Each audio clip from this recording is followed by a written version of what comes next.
Hey guys, it's Cole, Kentucky Powersports. Today we're going to take a look at the all-new 2022 Honda Pioneer 1000. They have been delayed and pushed back for months and months. We've told our customers on the phone we don't know when they're getting here.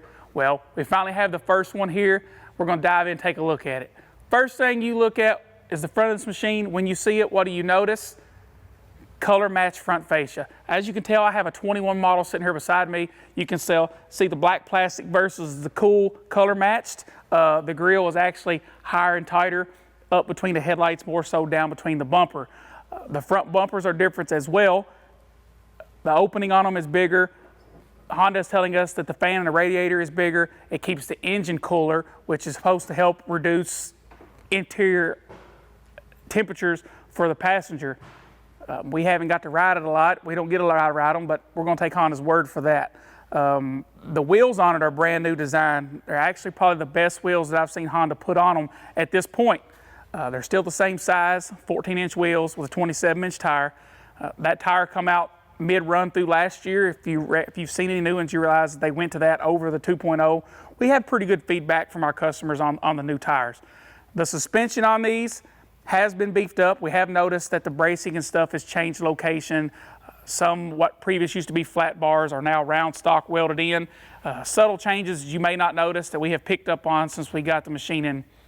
So once you're in the interior, the first thing you'll notice is the netting is different. The netting is now the same as what comes on the Talon. It's supposed to have a better visual aspect. You're supposed to be able to see better when riding. Secondly, the whole instrument cluster is completely different. Your information center, your bezel here is a completely different style. Could be slightly larger, has more warning lights, and a few more features when you scroll through the mode button. I think it's going to be easier to see. I know people have asked about a new screen for a long time, so hopefully that pleases the people that had displeasures. Also, none of the switches are on the left-hand side anymore. If you look, this trim model happens to be a deluxe, but it does have the switches in the center like the old limited editions used to have.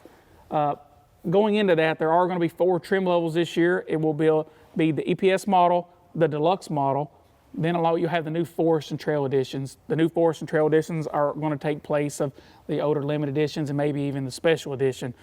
Getting back into the interior, it now comes factory with the pre-installed switch plate.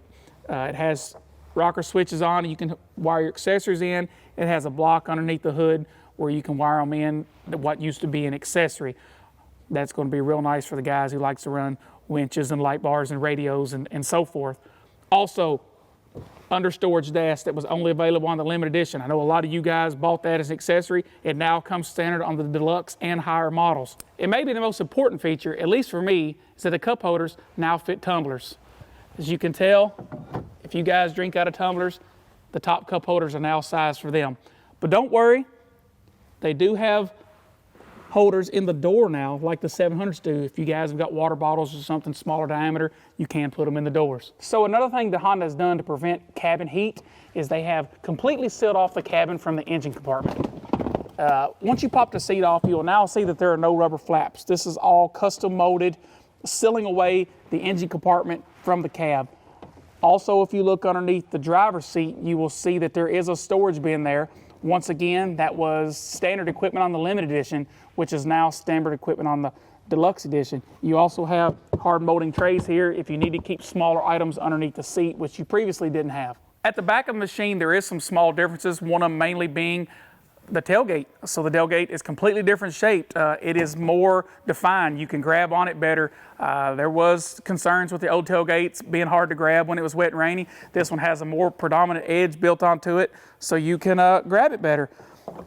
Once opening, the bed looks the same for the most part, but Honda has added something that's pretty cool. If you look right here, it now has a 12-volt accessory in the bed. If you guys are spraying with this and you're running your sprayer, you no longer have to run your wires all the way back up to the battery. You can essentially plug it right here in the bed. Pretty easy for removal. You guys that run inverters or maybe any type of power tools, as you're working in the back, you have a source for your power.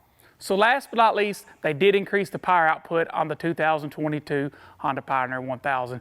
From other sources that I've said, it's between 4 and 5 horsepower, but driving it, you can feel a difference. So it does have a little more to use on the skinny pedal.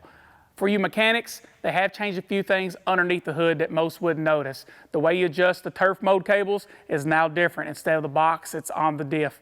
That's going to help a lot of you guys that do maintenance on your machines yourself.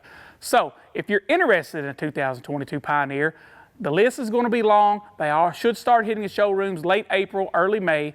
If you're interested, you like the new styling, come on down to Kentucky Powersports. You can reach out to me, you can reach out to Dane, and we will give you the numbers you need, and we'll get you squared away.